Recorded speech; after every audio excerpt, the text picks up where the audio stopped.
안녕하세요. 이기련 변호사입니다. 이번에는 전 시간에 이어서 모성보호와 일가정 양립지원제도 주요 내용을 살펴보겠습니다. 이미 앞 과정에서 출산 전후 휴가제도와 배우자 출산휴가제도, 그리고 유산, 사산휴가제도 등을 알아보셨는데요. 이러한 제도가 모성보호를 위한 것이라면 육아휴직제도, 그리고 육아기 근로시간 단축제, 가족돌봄 휴직제도 등은 일과 가정을 양립시키기 위한 제도로 분류할 수 있습니다.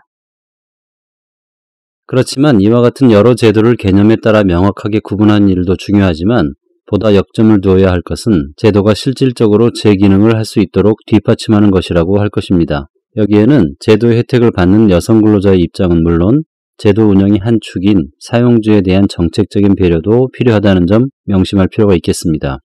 이와 관련하여 여성 근로자들의 육아와 관련한 한 조사 자료에 의하면 여성들은 출산과 육아로 인해 사직한 경험이 많았고 그 비율이 32.3%로 약 3분의 1을 차지하고 있었다는 것입니다. 유형별로 보면 서비스업에 종사한 경우가 약 44%로 가장 높은 비율을 차지했다고 합니다. 또 이 자료에 의하면 직장 사직 후 복귀 여부에 대해 약 37%가 다니던 직장에 복귀하였으며 21% 정도는 다른 일을 시작한 경험이 있었고 그리고 복귀를 하지 않겠다는 경우도 약 3분의 1 정도를 차지하고 있었음을 알 수 있습니다. 바로 이와 같은 현상으로 인해 이른바 경력 단절 여성의 문제가 부각된다고 할 수 있겠습니다. 한편 또 다른 자료는 기업들이 모성보호제도 및 일가정 양립지원 등 이른바 가족친화적 경영에 대해 어떻게 느끼고 있는지를 보여주고 있는데요. 기업들은 배우자 출산휴가제도와 특정한 날에 육아데이라고 하여 일찍 퇴근시키는 프로그램, 수유공간 제공, 가족 간호휴가제 등 가족 지원 프로그램이 기업 성과를 높이는 데 도움이 된다고 보고 있는 것을 알 수 있습니다. 이 자료는 관련 법령을 통해 육아휴직 제도가 도입된 지 20여 년이 지난 후에 실시한 조사였는데요. 이 당시에도 앞에서와 같은 가족 지원 프로그램을 도입하지 않은 이유가 적용 대상 근로자가 많지 않아서 혹은 경영 방침 내지 경영 전략과 맞지 않아서 그리고 인력 관리의 어려움, 비용 부담 등이라고 대답하고 있었습니다. 그런데 이와 같은 사정은 지금도 변하지 않았다고 볼 수 있는데요. 최근 일가정 양립제도 관련 기업 의견조사라는 자료에 의하면 국내 기업 약 300여 개를 대상으로 하였는데요.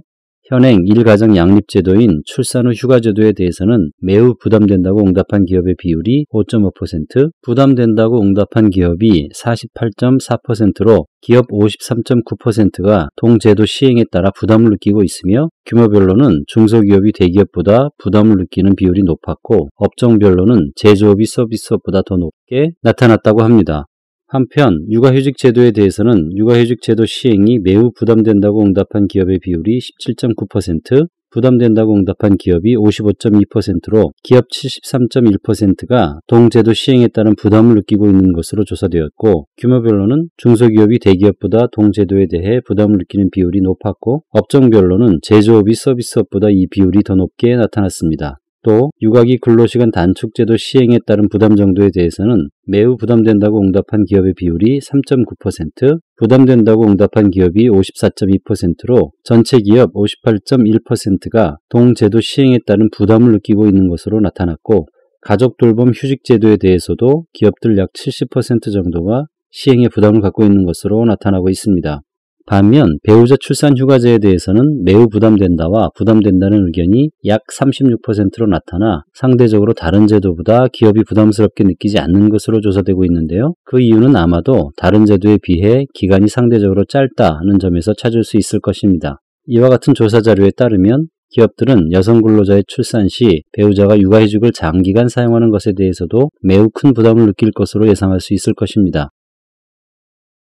최근 남성 육아휴직자가 빠르게 증가하고 있다는 보도가 있었는데요. 2008년 355명에 불과하던 남성 육아휴직자가 2009년 502명, 2010년 819명, 2011년 1402명으로 매년 큰 폭으로 증가하였다는 것인데요. 이에 따라 전체 육아휴직자 중에서 남성이 차지하는 비율도 점차 증가하여 2008년 1.2%에서 2009년 1.4%, 2010년 2.0%, 2011년 2.4%, 그리고 2012년 1월에서 9월까지 약 2.8%로 증가한 것으로 조사되었습니다.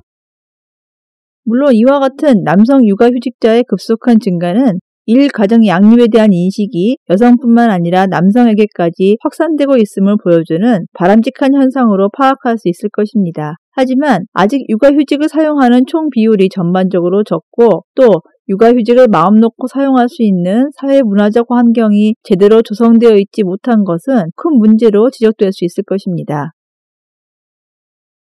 근로자들의 육아휴직 사용 현황과 실태가 어떤가에 대한 보다 면밀한 조사가 선행될 필요가 있는 가운데 최근 육아휴직에 관한 법원 판례는 시사하는 바가 적지 않습니다. 사안을 요약하면 광주 지역 새마을 금고에 재직 중이던 여성 근로자 S씨는 출산 휴가와 육아휴직을 마치고 직장에 복귀하였지만 사용주는 S씨의 책상을 치워버리거나 일거리를 주지 않고 혹은 직장 내에서 왕따시키는 등의 행동을 하여 스스로 퇴직토록 유도하였다는 것인데요. 이에 대해 법원은 이러한 사용주의 행위는 부당하다며 1심에서의 위자료 인정 액수보다 2배 더 많은 위자료를 S씨에게 지급하라는 결정을 하였다는 것입니다. 네, 이와 같은 사례는 현실에서 더욱 많을 것으로 짐작할 수 있는데요. 실제로 우리 사회 전반에 걸쳐서 잘못된 직장 문화 중 하나로서 특히 여성 직장인의 경우 말뿐인 육아휴직, 맘 놓고 쓸 수 없는 출산 문화가 가장 높은 응답률을 보였다고 합니다. 네, 이와 같이 이미 법령상으로는 보장되고 있는 제도이지만 실제 운영 측면에서는 적지 않은 장애 요인으로 인해 제대로 효과를 보지 못하고 있는 사례라고 할 수 있겠습니다. 한편 제도에 따르는 부작용이 전혀 없지도 않습니다. 아시다시피 사회 각 분야에 예전보다 여성들이 활발히 진출하기 시작하였고 특히 일반 사기업에 비해 안정적이어서 구직자에게 인기가 높아진 공무원들 중 여성이 차지하는 비중이 높아졌습니다. 그런데 뜻하지 않은 문제가 발생했는데요. 바로 젊은 여성 공무원들이 늘어나면서 더불어 육아휴직자도 급증하여 업무의 공백도 일부 나타났다는 것입니다. 여성들의 육아휴직 사용을 탓할 수는 없고 나아가 여성들의 사회 진출을 막을 수도 없는 노릇입니다. 더욱이 여성들의 출산과 육아를 위한 환경 조성은 다른 어떤 정책 기조에 있어서 후순위가 되어서도 곤란합니다. 따라서 정책 당국으로서는 업무 공백을 최소화할 수 있는 방안을 모색하는 한편 여성들의 출산과 육아를 장려할 수 있는 차선책으로서의 대안을 마련하는 데 최선의 노력을 다해야 할 것입니다. 문제는 이와 같은 근로자 복지를 실천하기 위한 재원을 어디서 어떻게 마련할 것인지로 귀착될 것입니다.